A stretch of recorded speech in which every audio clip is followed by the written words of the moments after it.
नमस्कार दोस्तों, हमारे YouTube चैनल में आप सभी का हार्दिक स्वागत है। तो आज हम डिस्कस करने वाले हैं मराठी का स्वमत कैसे लिखने का। मात्र मित्रांनो, मराठीचं स्वमत कसं लिहायचं यावर आज आपण चर्चा करणार आहोत. स्वमतमध्ये आपल्याला 3 पैकी 3 मार्क जर मिळवायचे असतील तर कशी स्ट्रॅटेजी असली पाहिजे, नेमके कुठले मुद्दे आपण स्वमतमध्ये लिहिले पाहिजेत, किती पॅराग्राफमध्ये लिहिलं पाहिजे, किती शब्दामध्ये लिहिलं पाहिजे, जेणेकरून आपल्याला पैकीच्या पैकी मार्क मिळतील. या मुद्द्यावर आज आपण चर्चा करणार आहोत.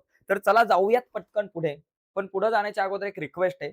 जर तुम्ही नवीन असाल आपल्या चॅनलवर तर पटकन चॅनल सबस्क्राईब करा. तर जाऊयात आता आपण मित्रांनो आपल्या मुद्द्यांकडे. नेमके कुठले मुद्दे तुम्ही या ठिकाणी घेतले पाहिजेत, कुठले मुद्दे लक्षात ठेवले पाहिजे सोबत लिहिताना. बघा सगळ्यात पहिली महत्त्वाची गोष्ट म्हणजे सोबत लिहिताना या काही गोष्टी तुम्ही फॉलो केल्याच पाहिजेत. म्हणजे त्याच्यामधली पहिली गोष्ट काय आहे, की प्रश्नाचा अर्थ तुम्ही नीट समजून घ्या. कारण तुम्हाला काय होतं माहिती का, बऱ्याचदा इथं 2 प्रकारचे प्रश्न विचारले जाऊ शकतात. एक तर तुमचं मत तुम्हाला मांडायचंय, ते त्या पॅराग्राफवरती किंवा त्या पाठावर आधारित, की बाबा पंतांनी आपलं वजन कमी करण्यासाठी केलेली धडपड तुमच्या शब्दात व्यक्त करा. मग इथे तुम्हाला जास्तीत जास्त कशाचा आधार घ्यावा लागेल? इथे तुम्हाला जास्तीत जास्त आधार घ्यावा लागणार आहे त्या पाठ्यपुस्तकातल्या त्या धड्याचा, त्या पाठाचा तुम्हाला आधार घ्यावा लागणार आहे. म्हणजे काही ठिकाणी तुम्हाला पाठाचा आधार घ्यावा लागेल. तुमचं मत मांडायचंय, पण ते मत मांडत असताना पाठाचा आधार घ्यावा लागेल. आणि काही ठिकाणी आता माझ्याकडे दुसरा एक प्रश्न आहे. त्याच्यामध्ये असं दिलंय, की बाबा काही ठिकाणी बघा, काही ठिकाणी तुम्हाला पाठाचा आधार नाही मांडावा लागणार. तर काही ठिकाणी तुम्हाला तुमचं मत मांडावं लागणार आहे. जसं की सर्वांनी आठवड्यातून एकदा तरी सायकलचा वापर करावा, याविषयी तुमचं मत लिहा. मग इथं जास्तीत जास्त तुमचं मत इथं मांडणं गरजेचं आहे. म्हणजे पहिला जो प्रश्न आहे तिथं काय बाबा पंतांनी केलेली धडपड लिहा. मग तिथं तुम्हाला पाठाचा आधार जास्त घ्यावा लागणार आहे. आणि एका ठिकाणी सायकल आपण आठवड्यातून एकदा तरी सायकलने प्रवास केला पाहिजे. इथं तुमच्या मताला जास्त महत्त्व आहे. त्यामुळं प्रश्न नेमका कसा येतो ते आपण समजून घेतलं पाहिजे आणि त्या अनुषंगाने उत्तर लिहायचं. मग आता उत्तर लिहिताना आपण काय केलं पाहिजे बघा. पहिला मुद्दा आहे की प्रभावी सुरुवात. सुरुवात तुमची प्रभावी झाली पाहिजे. म्हणजे सुरुवातीला तुम्ही काय करा, ज्या पाठातला हा प्रश्न आहे, ज्या पाठाशी रिलेटेड हा उतारा आहे, जर तुमचा पाठाशी रिलेटेड जर प्रश्न असेल, की बाबा पंतांनी वजन कमी करण्यासाठी केलेली धडपड तुमच्या शब्दात व्यक्त करा. मग तिथं त्या पाठाचं नाव आलं पाहिजे, त्या पाठाचे लेखक आले पाहिजे आणि त्या लेखकाचा एक विचार, त्या पाठाचा एका वाक्यामध्ये एक सारांश तुम्ही लिहू शकताय. म्हणजे जेणेकरून तुमची सुरुवात जी आहे ती प्रभावी वाटेल. त्याच्यामध्ये एक पॅराग्राफ तुमचा जाऊ शकतो. त्याच्यानंतर दुसरी गोष्ट उत्तराची विभागणी जी आहे ना, ती तुमच्या 3 पॅराग्राफमध्ये साधारणतः करा.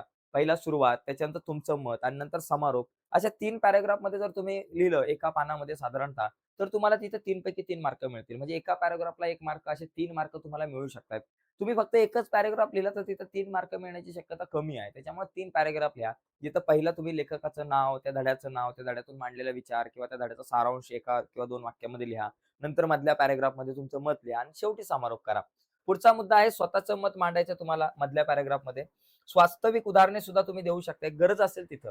म्हणजे जिथं तुम्हाला सांगितलेलं आहे, की आठवड्यातून एकदा सायकल चालवली पाहिजे. तिथं तुम्ही वास्तविक उदाहरण दिली पाहिजे काही ठिकाणी. जिथं गरज आहे, तिथं वास्तविक उदाहरणं देऊ शकताय. शब्द मर्यादा आणि भाषा. भाषा तुमची जी आहे ती स्पष्ट पाहिजे. शुद्ध लेखन जे आहे ना इथं, शुद्ध लेखन तुमचं तिथं टापटीप असलं पाहिजे आणि शेवट हा नेहमी सकारात्मक केला पाहिजे. जर तुमचं मत विचारलं असेल जास्तीत जास्त वेळा, की आठवड्यातून सायकल चालवली पाहिजे वगैरे सारखा प्रश्न, तर तिथं तुमचं मत मांडणं आवश्यक आहे. ठीक आहे. आता आपण प्रत्यक्षात एक प्रश्न बघूयात. एक उदाहरण म्हणून एक प्रश्न बघू. कारण प्रश्न बघितला तर तुमच्या आणखी चांगल्या प्रकारे त्या सगळ्या गोष्टी लक्षात येतील.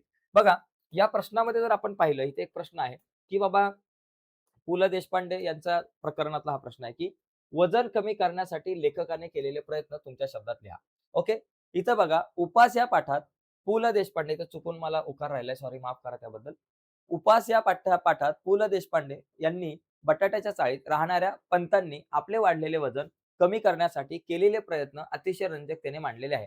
पंतांनीच म्हणजेच लेखकांनी. तुम्ही लिहा पंतांनी म्हणजेच लेखकांनी म्हणजे आपण स्वतः वाढवलेले वजन कमी करण्यासाठी जे काही प्रयत्न केले ते अतिशय रंजकतेने मांडले. म्हणजे पहिल्या पॅराग्राफमध्ये तुम्ही काय आलं, प्रकरणाचं नाव आलं, धड्याचं नाव आलं, धड्याचे लेखक आले आणि त्या धड्याचा सारांश एका ओळीमध्ये आपण घेतला, की बाबा पंतांनी म्हणजेच लेखकाने जे आपल्याला विचार लेखकाने जी धडपड केलेली आहे आपलं वजन कमी करण्यासाठी, ती धडपड या ठिकाणी या आपल्याला पाठामधून दिसून येते, ते आपण मांडलं.